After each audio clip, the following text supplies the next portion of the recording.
تاسو چرته دا سوچ کړی دی چې د ګوګل دا نوم د کوم ځای نه اخیستل شوی دی؟ دا ګوګل ته چې دا ګوګل نوم څنګه ورکړل شوی دی؟ ویل کېږي چې دا په در اصل کې په املا کې یو غلطي وه او په شروع کې دا لفظ ګولو دا ګوګل نوم کم چې په ریاضی کې د یو غټ عدد ظاهري نو کمپنی چې کله جوړېدله د ګوګل نو دی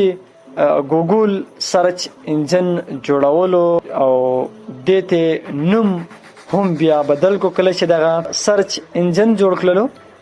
نو دې ته بیا دغه نوم هم بدل کو، بیا ورته نوم کو ګوګل. شاید نوم خو یا په لهجه کې صحیح ویل کېدو نو ځکه چې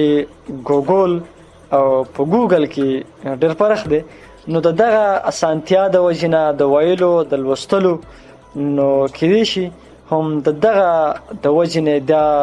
نوم ورته بیا وروستو بدل کړی وي او بیا دغه مناسب وه چې دغه نوم لږ شانتې اسان شي په ویلو کې هم او لوستلو کې هم. نو زیات تر خلکو ته خو به دا پته نه وه، نو هغوی ته به چې دا اول ځل باندې پته لګېدلی وي